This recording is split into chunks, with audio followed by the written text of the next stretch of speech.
Good morning to all of you. In this video, we will discuss about reversible and irreversible cell. So friend, the electrochemical cell are of two types. First one is reversible cell and second one is irreversible cell. The classification of such an electrode is based on such a cell is based on thermodynamically reversible process. The process is said to be thermodynamically reversible provided that the driving and opposing force are only infinitesimal different from each other, and that it is possible to reverse any type of the change in the cell when we apply the accurating force on it. So friend, Daniell cell is reversible cell, and another example I have represent here, that is the irreversible cell example. Now look toward when zinc solid react with copper 2 plus, it will be gives Zn 2 plus and copper solid. This is the example of Daniell cell and it is the reversible. Why it is a reversible? When q coulomb of electricity are produced by slowly extracting it from the Daniell cell. When m1 gram of zinc dissolve at negative electrode and m2 gram of copper is deposited on the positive electrode. If now an external EMF slightly higher than the cell EMF, that time what happen? The deposition of the copper is convert into dissolution, and dissolution of zinc is converted into the deposition if we increase the external EMF of the cell, and therefore such a type of conversion is known as the reversible cell. Now friend, look toward another example. This is the example of irreversible cell in which the zinc is react with H2SO4, and what happen?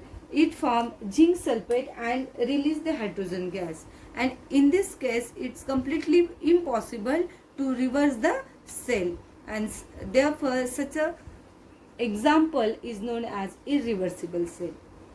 So friend, our second topic is measurement of EMF. Then what is the meaning of EMF? EMF is nothing but electromotive force.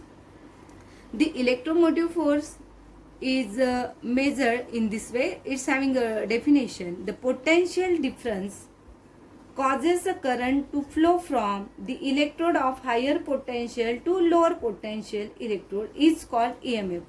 Means what? If potential difference is created between two electrode, anode and cathode, only at that time the current can flow from higher potential to lower potential, and that potential is measured in EMF, electromotive force. Generally it's denoted by the small alphabets and it's having a unit hold.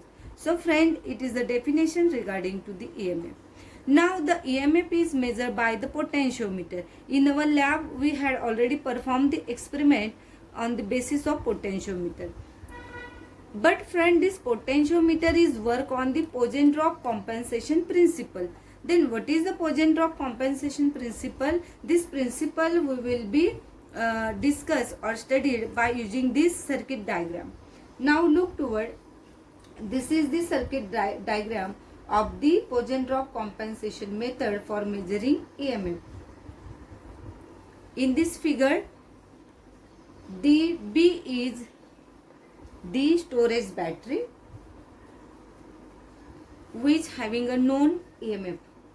EB is a known EMF, is connected to a resistance wire AB of uniform cross sectional area.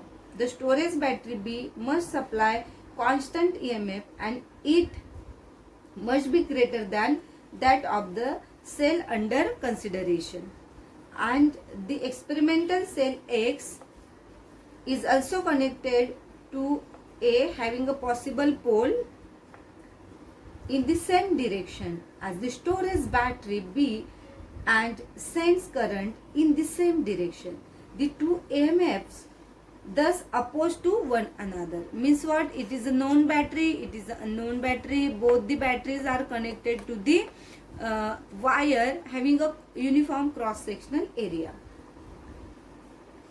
To find the unknown EMF of the cell X, the sliding contact C is a sliding contact which are joined by the galvanometer, move along the wire AB, okay, which already possess some resistance, until a position S is found at which the galvanometer gives no deflection.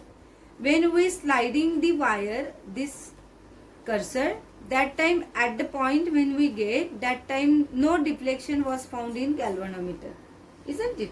From EB, and the distance AB as a AS is like this. The unknown EMF EX is found as follows. In this case what happens, this is the null deflection point, so EB is directly proportional to length AB, and EX means this unknown is directly proportional to length AX, because this is the null deflection point. And when we rearrange this AX by EB, we will be get this equation, and from this equation we are able to find out the unknown potential of the cell by using EX is equal to length AS by length AB into EB. So friend, this is the Poisson-Tropsch compensation principle, and on this basis we are find out the EMF of the unknown cell. Now in our next video we will be discuss about the standard cell, that is the standard Weston cell and calomel electrode as well as hydrogen electrode. So we will be stopped now. If you have any query, you can ask me. Thank you very much.